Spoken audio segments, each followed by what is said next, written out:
안녕하세요. 치아의학의 이구선입니다. 오늘 학습은 이제 소고치를 우리가 지난 시간에 상하계 제1소고치를 수업을 잠깐 나갔는데 다시 한번 소고치에 대해서 상하계 1, 2소고치와 하하계 1, 2소고치를 수업을 진행을 할 것이고요. 그리고 우리 지난번에 배웠던 견치에 대해서 한번 리뷰를 가지고 수업에 들어가도록 하겠습니다. 견치, 자, 그림을 보면서 좀 미리 한번 보는 시간을 갖도록 하겠습니다. 자, 그림만 먼저 보자면은 이 상하계 견치입니다.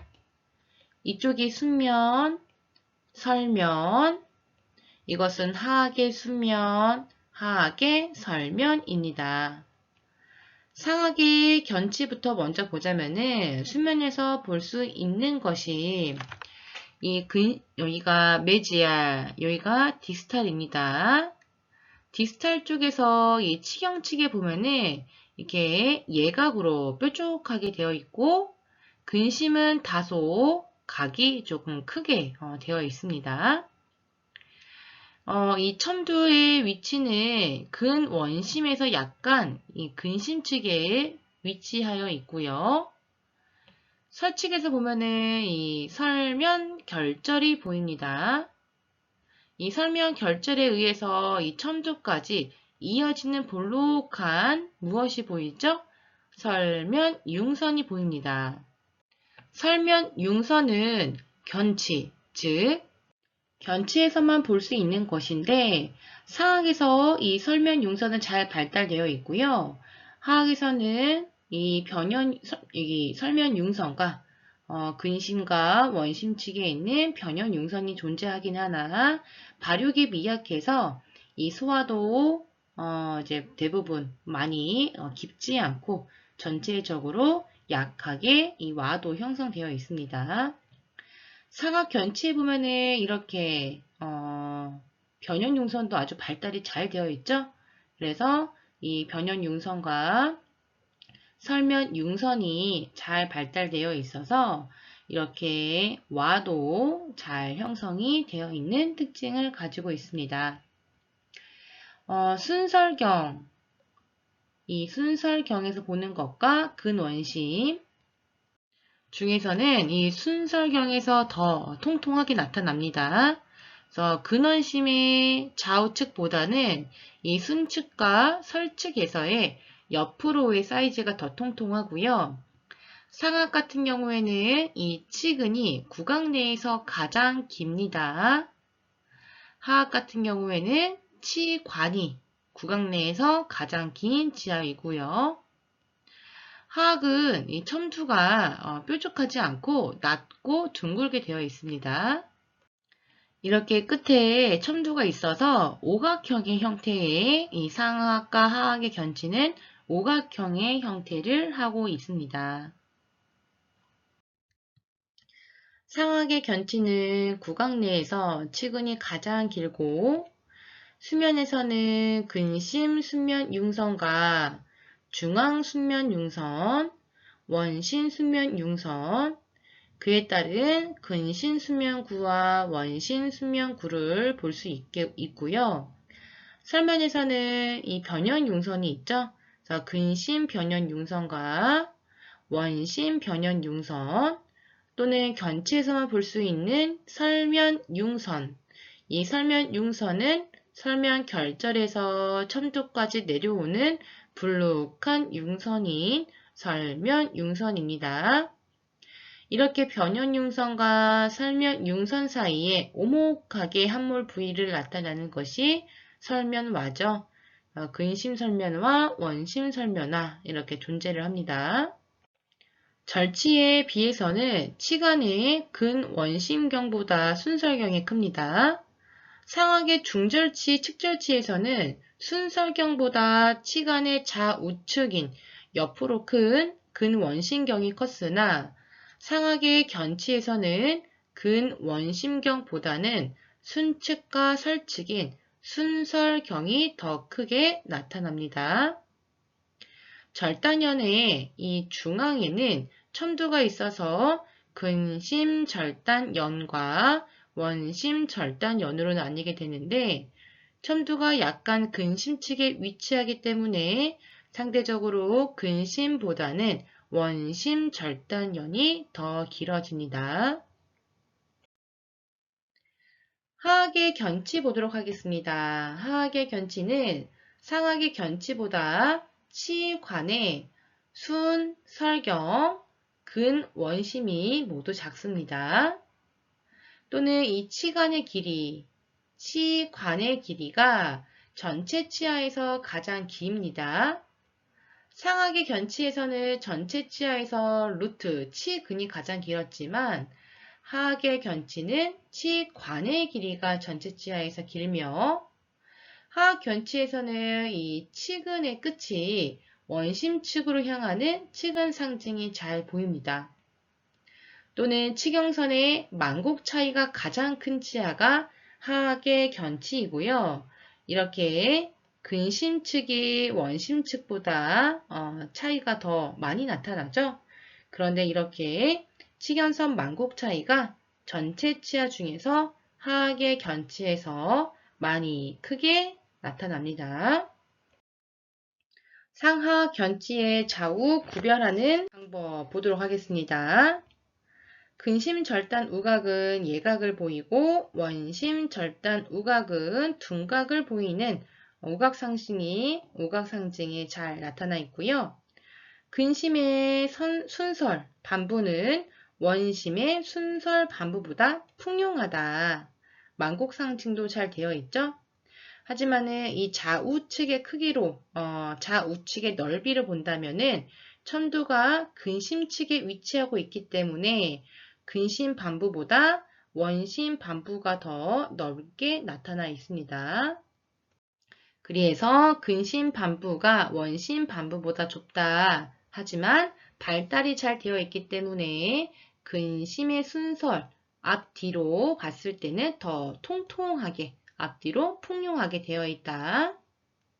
치근은 원심으로 경사져 있는 치근 상징을 보이고 있고 근심면의 치경선 만곡도는 원심의 치경선 만곡도보다 높다. 이것은 상하악으로 구별했을 때는 이 하악에서의 치경선 만곡도가 더 높다라고 했습니다. 천두는 중앙에서 근심에 위치하고 있는데 상악은 이 근심 중에서도 이 순축에 위치를 하고 있고 하악은 근심 중에서도 약간 순설경으로 봤을 때 설측에 존재를 합니다. 8번 근심연은 원심연보다 훨씬 더 길고 직선적인 형태를 보이고 있고요. 상악, 하악의 견치의 형태 비교를 본다라고 한다면 길이, 상악의 견치는 전체 치근의 길이 중에서 가장 길고 하악의 견치는 전체 치아 중에서 치관의 길이가 가장 컸습니다. 상악의 견치의 수면에서 보자면은 치관과 치근의 근원심연이 치경에서 예각으로 만난다. 이 치경 라인에서 좌우측이 예각으로 만나서 이렇게 첨두를 향해서 형태를 만들어지고 하악의 견치는 치관과 치근이 거의 근원심연이 치경측이 거의 직선으로 만난다. 그냥 보고 넘어가는 정도만 하시면 됩니다. 수면은. 설면은 하악보다는 이 변형융선, 설명융선, 설명결절이 발육이 좋아요. 하악의 견치는 이런 변형, 설면융선, 설면의 결절이 상악에 비해서 약하게 나타납니다. 그래서 설면융선이 이 첨두까지 끝까지 주행을 못하고 중간에 사라지는 일도 있다라고 했죠. 접촉면은 근원심경보다 순설경이 더 넓고 이 하악의 견치는 근원심경보다 순설경이 넓으나 상악보다는 이 접촉 면적, 컨택 포인트가 약간 크기가 좁습니다. 절단연, 상악에서는 절단연의 경사도가 커서 첨두는 높고 예리한 각을 이루고 하악은 이 첨두가 낮고 둔한 각을 이루는 게 차이가 났었습니다. 문제로 상하견치에 대해서 좀 이해해 보도록 하겠습니다. 상하견치의 좌측과 우측에 구별할 수 있는 특징으로 옳은 것은 일단은 상하견치의 이 첨두는 이 근심측에 위치를 하고 있습니다. 그래서 이쪽이 이제 매지알, 이쪽이 디스탈이 되겠고, 설면은 이거 뒤집어 놓기 때문에 반대로 이쪽이 디스탈이 되겠고, 이쪽이 매지알이 되겠습니다. 일반적인 이제 치아 상징이 이 첨두는 대부분 근심쪽에 이제 위치를 하고 있어서 근심연은 이제 길고 예각을 이루며 디스탈 쪽에는 이 원심연이 짧고 크게 둔각을 이루는 특징을 가지고 있죠. 그래서 근심측에 위치하고 있기 때문에 이 첨두를 기준으로 반 가른다고 한다면 이 넓이를 좌우측의 폭이 넓이만 본다면 근심에 대한 근심 반부의 폭이 좁고 원심 반부의 폭이 넓습니다. 하지만 이런 양옆의 사이즈인 이제 폭만 넓은 것이지 앞뒤로의 이 발달된 풍흉부를 본다면은 근심 반부가 앞뒤로 더 풍흉합니다. 특히 이 상하견치의 설면에서 이제 볼 수 있는 것은 설면 결절에서 이 첨두를 향해 내려오는 설면 융선이 있습니다. 이 설면 융선으로 원심 설면와와 근심 설면와로 나뉘어지고 있죠. 여기서 그럼 문제를 한번 풀어보도록 하겠습니다. 근심 설면와가 원심 설면와보다 넓다. 이것은 X이죠.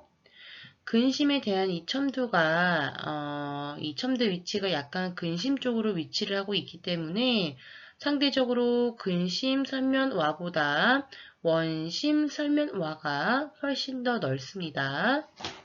이렇게 첨두 위치가 근심 쪽에 위치하고 있어서 설면 융선을 반 나눈다고 한다면 근심 설면와보다 원심 설면와가 상대적으로 더 넓게 나타납니다.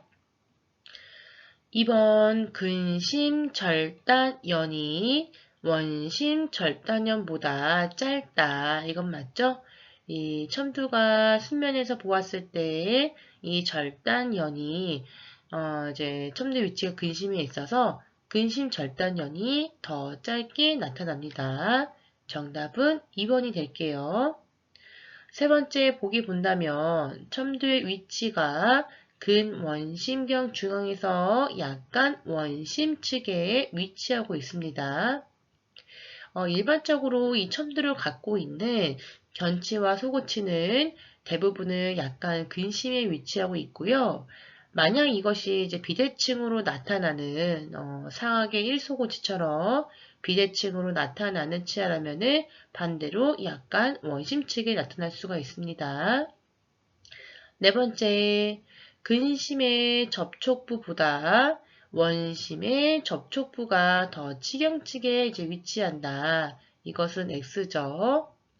근심보다 원심으로 갈수록 더 이 치관의 길이가 낮아지기 때문에 왜냐면 앞니보다 어금니가 더 치아에 특히 치관, 크라운의 길이가 짧잖아요.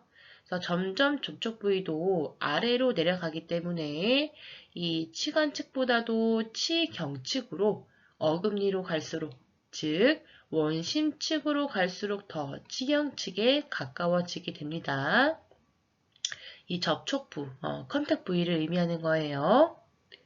5번 보기에 근심면의 치경선 만곡도는 원심면의 치경선 만곡도보다 작다. 이건 아니죠. 자, 근심면의 치경선 만곡도가 원심면보다 일반적으로 1mm 정도 더 만곡도의 차이를 보이고 근심면이 더 치경선 만곡도를 더 크게 보이고 있습니다. 2번 견치에 대한 설명이다. 옳은 것은 상악견치, 근원심경이 순설경보다 더 넓다. 전치부에서는 근원심경이 더 넓을 수 있으나 상악견치로 넘어가면서 근원심경보다 순설경으로 앞뒤로 더 통통한 사이즈를 보이고 있습니다. 하악견치는 영구치 중에서 치관의 길이가 가장 긴 치아이다. 그렇죠?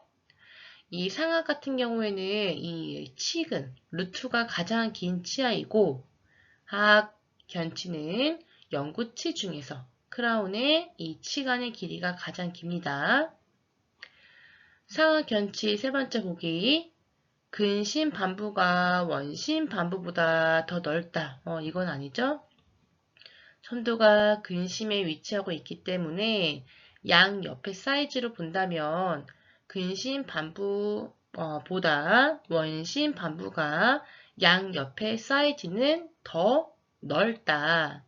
하지만 이것을 반대로 이 발달하는 부위로 본다면, 즉 앞뒤로 순설경의 풍흉도를 본다면 이 근심 반부가 양옆의 사이즈는 좁지만 앞뒤로 순설경의 이 풍흉도는 훨씬 더 풍흉합니다. 근심 반부가.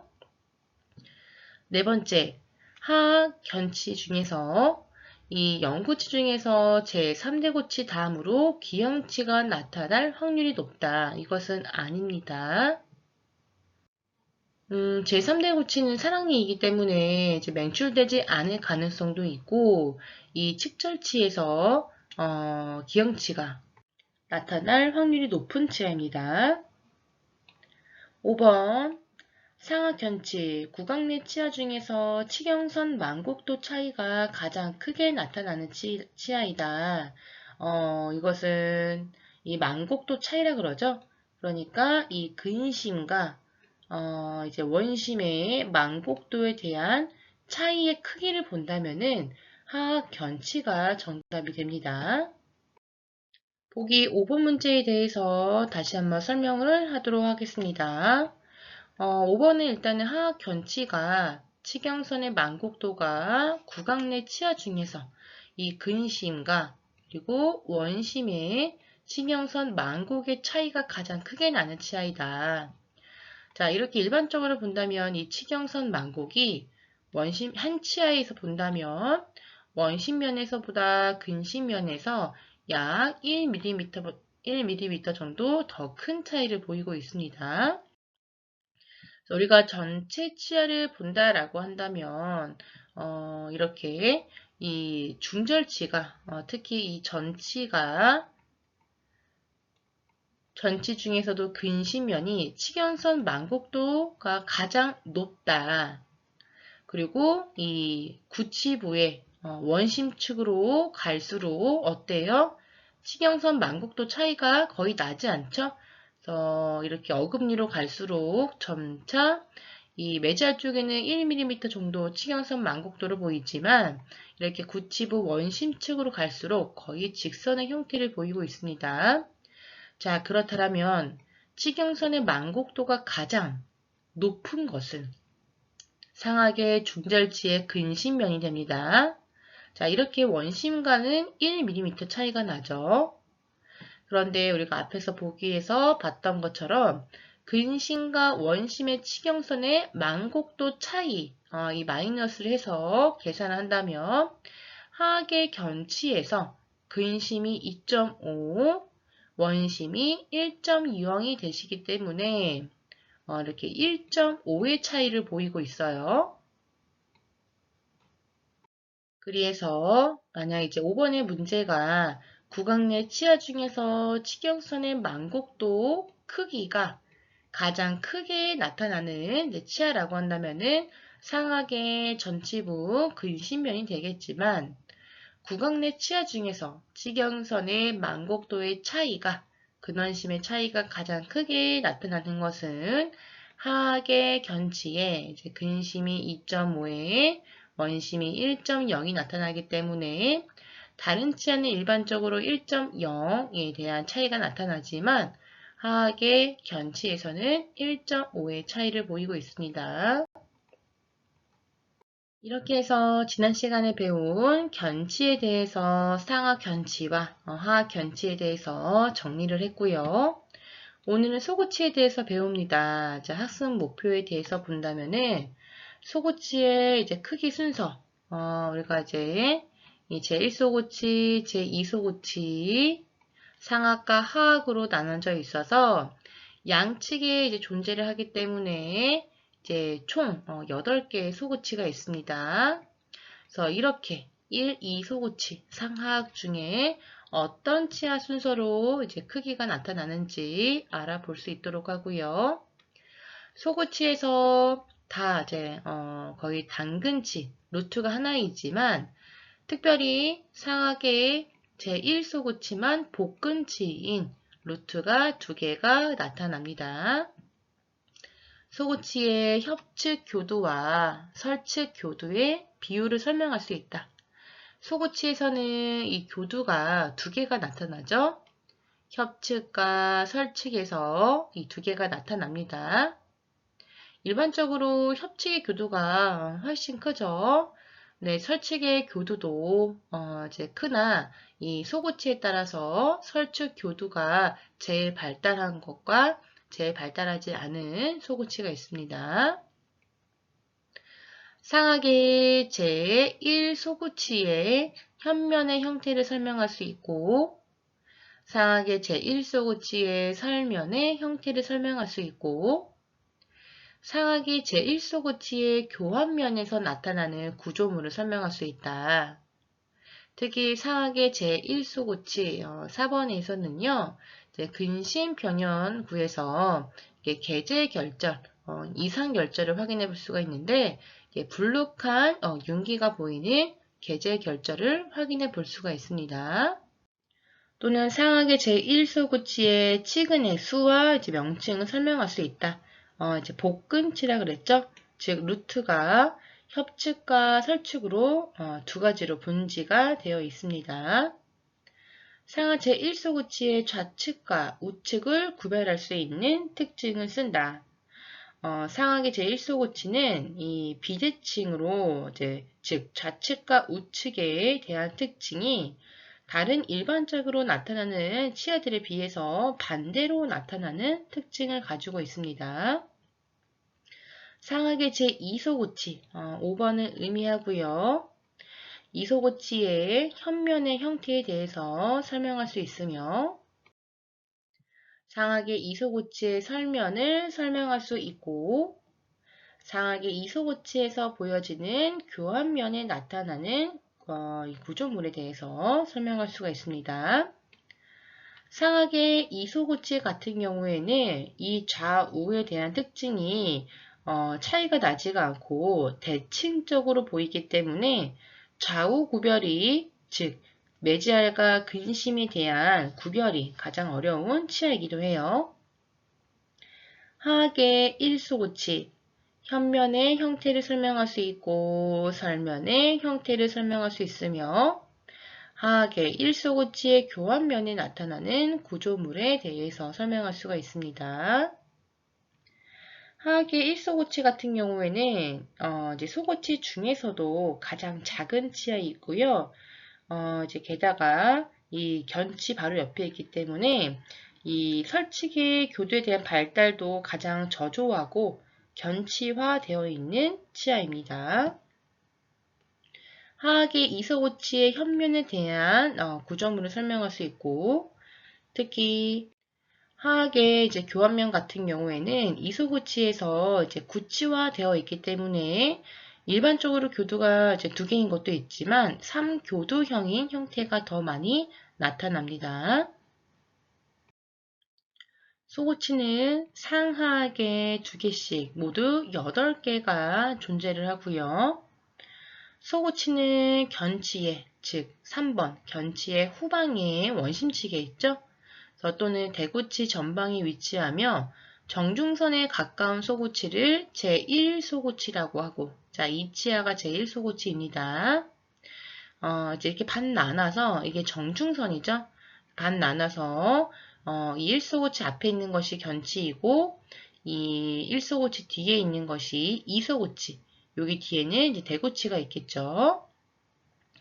이소고치라는 것은 대구치 전방에 위치한다는 뜻으로 전구치라고 하고 교두가 하나, 둘, 두 개의 교두를 가지고 있어서 바이 커스피드, 쌍두치라고 합니다.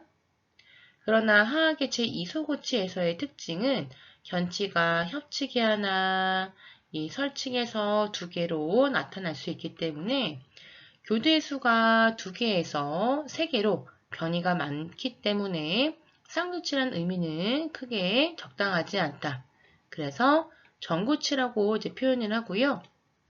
화학의 이소고치에서는 교두수가 두 개에서 세 개로 변이가 많다라고 정의하겠습니다. 특히 화학의 1소고치는 설측 교두의 발육이 가장 이 소고치 중에서 설측 교두의 발육이 가장 약해서 어떻다? 화학의 1소고치는 견치화의 경향을 나타내고 있습니다. 반대로 화학의 2소고치에서는 이 설측 교두의 발육이 그나마 좀 양호하기 때문에 더구나 이제 이 설측의 교두가 3개 정도 나타나기 때문에 대고치와 경향을 보이고 있는 것이 화학의 2소고치입니다. 소고치에 있어서 크기에는 이 상학의 소고치는 하학의 소고치보다 크고 상학에서는 제1소고치가 2소고치에 비해서 크고 하학은 반대로 2소고치가 제1소고치보다 큽니다. 그래서 그러니 이것을 이 시계 방향으로 좀 크다라고 보시면 되겠어요. 그래서 숫자로 우리가 치식으로 본다면 4번이 제일 크고 그 다음에 상하게 5번 그 다음에는 하하게 이제 5번이 크고요. 그 다음에 하하게 이 4번이 가장 작게 나타납니다. 방금 했던 이제 설명들에 대해서 간략하게 요약만 적어 놓은 것입니다. 여러분 교과서 139페이지 하단에 이 내용 메모하시고요. 쉬는 시간 갖고 2교시 때 다시 소고치에 대해서 수업을 진행하도록 할게요.